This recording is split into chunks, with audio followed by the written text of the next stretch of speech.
एक सहाबी हैं, शराब हराम नहीं हुई है, उन्होंने ज़्यादा पी ली है और ज़्यादा पीने के बाद फिर वो अपनी बेटी को पकड़ लिए, हाथ पकड़कर खींचने लगे, अपने रूम में ले जाने लगे जहाँ वो और उनकी बीवी सोती थी।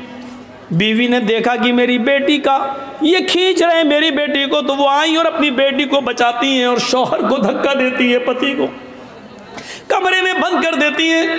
जब नशा उतरता है तो वो दरवाज़ा अंदर से पीटता है, ये दरवाज़ा खोलती है, वो साहब भी अपनी बीवी को मारते हैं और पीटते हैं। जब बीवी पीट चुकी तो कहने लगी थक गए हो क्या और नहीं मारोगे?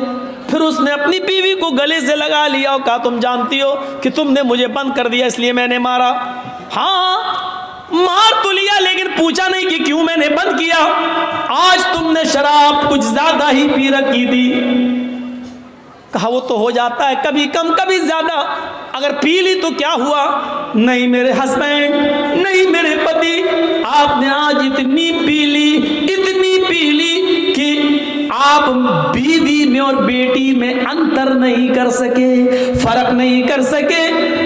आपने अपनी बेटी का हाथ पकड़कर खींचना शुरू कर दिया, उसके साथ गंदा काम करने का इरादा कर लिया। अगर मैं वक्त पर ना आती तो बेटी की इज्जत लुट जाती, बेटी की इज्जत तार तार हो जाती। साहबी ये जुमला सुनते हैं आंखों में आंसू आ जाते हैं, सारों की तार रोते हैं, आसमान पे नजर डालते हैं कि अल्लाह यही जुमले सुनने के लिए तूने मुझे जिंदगी दी है, क्या यही मुझे सुनना बाकी रह गया था? ये जमीन फट जाती, मैं जमीन में धंस जाता, आज के बाद कौन सा चेहरा लेकर मैं अपनी बेटी के सामने आऊंगा? फिर कहने लगे अल्लाह तू गवाह रहना, आज के बाद मैं शराब को हाथ नहीं लगाऊंगा। जब शराब हराम नहीं हुई थी, शराब पीने की गुंजाइश मौजूद थी, जब हराम नहीं हुई थी तो लोग इसका नुकसान देखकर हमेशा छोड़ने की नीयत कर लेते थे, कसम खा लेते थे कि हम इसको हाथ नहीं लगाएंगे।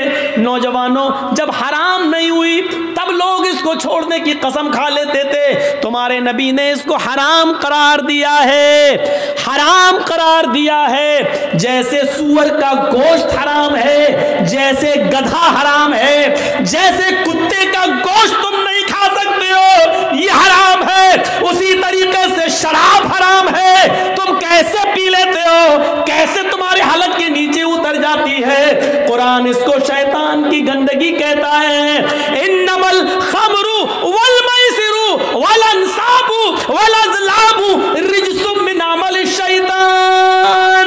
शराब, जुआ, आस्थानों के नाम पे फाल चढ़ाए हुए फाल, तीरों के फाल, जुआ और अंसाब, अज़लाम और पांसे के तीर, ये सारी की सारी चीजें रिज्सुम मिन अमल शैतान, शैतान की गंदगी है। अल्लाह ने ये नहीं कहा हराम, रिज्सुम मिन अमल शैतान, शैतान की गंदगी है। एक इंसान अपनी गंदगी नहीं खा सकता है, दूसरे की गंदगी खाना तो बहुत दूर की बात। आपने यहाँ लैट्रीन की खा के दिखाओ, नहीं खा सकते हो। आप अपनी गंदगी नहीं खा सकते हो, दूसरे की तो बहुत दूर की बात। अल्लाह ने कहा ये सब चीजें हराम नहीं, रिज्सुम मिन अमल शैतान, शैतान का पायखाना है, शैतान की गंदगी है, शैतान की लैट्रीन है। खाओ, कितना खाओगे? अल्लाह ताला ने इसको शैतान की गंदगी करार दिया है। रिज्सुम मिन अमल शैतान, ये शैतान की गंदगी है, शैतान की गंदगी। मेरे भाइयों जरा तसव्वुर करो, मुफस्सिरीन ने लिखा है हराम की जगह पर यहाँ अल्लाह ने रिज्स क्यों इस्तेमाल किया? ताकि आदमी के माइंड में, दिमाग में रहे कि जब अपनी गंदगी नहीं खा सकते हैं तो शैतान की गंदगी। यानी जितनी आप गंदगी से, पायखाने से, लैट्रीन से नफरत करते हो, उससे कहीं ज्यादा शराब से नफरत करनी चाहिए, लेकिन हम नहीं करते। सहाबी बेटी का हाथ पकड़ सकते हैं, क्या हम और आप सहाबा से बढ़कर हैं? क्या शराब के नशे में आकर हम अपनी बहन और अपनी बेटी का हाथ नहीं पकड़ सकते? और अल्लाह के रसूल ने तो कहा है, कयामत की निशानियों में से एक निशानी ये बताई, ला यातियन्ना अला उम्मती मा अता अला बनी इसराइल, बनी इसराइल ने जो किया वो मेरी उम्मत भी करेगी। हज़वन नाली बिन नाल, जैसे पैरों में पहनने वाले जूते बराबर होते हैं, मेरी उम्मत में और बनी इसराइल में कोई फर्क नहीं होगा। यहां तक कि अगर उनमें से हत्ता इनकान मिनहुम मन अता अला उम्मिही अलानियतन, अगर उनमें से किसी एक ने अपनी मां के साथ जिना किया होगा तो मेरी उम्मत में लकान फी उम्मती मैं यसनौ ज़ालिक, तो मेरी उम्मत में भी मां बहन और बेटी के साथ जिना करने वाले लोग पैदा होंगे। ये मां और बहन बेटी के साथ जिना कहां कैसे होगा? यही शराब है जिसका नशा हमें अपनी बहन के साथ जिना करने पर मजबूर करेगा, हमें अपनी बेटी के साथ जिना करने पर मजबूर करेगा। कौन नौजवान होगा जो शराब के नशे में अपनी बेटी, अपनी बहन और अपनी मां के साथ जिना करे? कैसा बेगैरत होगा वो। और यहां तक पहुंचाने वाली चीज होगी शराब। क़ुदामा इब्न मज़ऊन ने बुढ़ापे में बहुत ही मजबूरी में, जब उनको दर्द बंद नहीं हो रहा था, जब उनके दर्द बंद नहीं हो रहा था, शदीद दर्द से कराह रहे थे, तो मजबूरी में उन्होंने शराब उठाई और 2-4 घूंट इसलिए पी लिए कि हमें नींद आ जाएगी और कल सुबह किसी हकीम को, किसी तबीब को दिखा देंगे। वो 85-90 साल का बूढ़ा क़ुदामा इब्न मज़ऊन, जिन्होंने अल्लाह के नबी का ज़माना पाया, जिन्होंने हज़रत अबू बकर का ज़माना पाया, जिन्होंने हज़रत उमर का ज़माना पाया, हजरत उमर फारूक के जमाने में उन्होंने थोड़ी सी शराब इसलिए पी ली कि रात में उनको दर्द हो रहा था और दर्द की वजह से वो करवटें बदल रहे थे, उनको नींद नहीं आ रही थी। उनके घर में, उनके घर के किसी मेंबर ने उनको थोड़ी सी शराब पिला दी कि ले लो, सो जाओगे, नींद आ जाएगी और कल सुबह किसी हकीम को दिखा देना। लेकिन ये खबर उमर फारूक के कानों तक पहुंच गई। हजरत उमर ने इस 90 साल के बुढ़े को, क़ुदामा इब्न मज़ऊन को तलब किया, उनसे पूछा।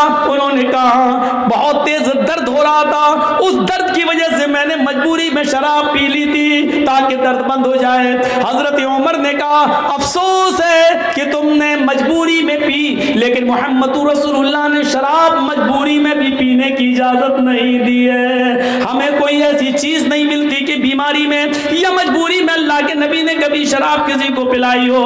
आए क़ुदामा, तुम्हें कोड़े मारे जाएंगे। सारे सहाबा कहते हैं आप इतने बूढ़े आदमी को कोड़े कैसे मार सकते हैं? हजरत उमर की दलील ये थी, इनको कोड़े न मारने की कोई दलील दे दो या अल्लाह के रसूल की कोई हदीस मुझे बता दो कि बूढ़े आदमी को कोड़े न लगाए जाएं, हम इनको छोड़ देंगे। लोगों ने फिर मीटिंग की और कहा ठीक है, कोड़े मारना ही है, 40 तो मारो, लेकिन इनको सही हो जाने दो, इनकी तबीयत खराब है। ये लाठी लेकर चल रहे हैं, बिस्तर पर लेटे रहते हैं, अब इनको कुछ ताकत आ जाने दो, फिर कोड़े मार लेना। हजरत उमर ने कहा इनको अगर हफ्ते 10 दिन की मोहलत में दे भी दूं और इनसे कह दूं कि घर जाओ, 10 दिन बाद कोड़े लगाए जाएंगे, लेकिन लोगों अगर उन 10 दिनों में मैं ही मर जाऊं, मेरा इंतकाल हो जाए, तो मैं अपने रब को क्या मुंह दिखाऊंगा? फिर क़ुदामा इब्न मज़ऊन को खड़ा कर दिया हजरत उमर फारूक ने, और इस 90 साल के बूढ़े को जिसने मजबूरी में शराब पी थी, उनको 40 कोड़े मारे गए। इन 40 कोड़ों का असर क़ुदामा इब्न मज़ऊन के ऊपर ये हुआ कि फिर वो पूरी जिंदगी बिस्तर से उठ नहीं सके। फिर वो लैट्रीन बिस्तर पे करते थे, पेशाब बिस्तर पे करते थे। वो 1 साल, 1.5 साल, 2 साल उसके बाद जिंदा रहे, लेकिन जितने दिन जिंदा रहे वो बिस्तर से उठ नहीं सके। हजरत उमर के कोड़े मारने के बाद यहां तक कि उसी हाल में उनका इंतकाल होता है। मेरे भाइयों, हजरत उमर फारूक ने इन चीजों की परवाह नहीं कि उस बूढ़े आदमी को भी कोड़े मारे।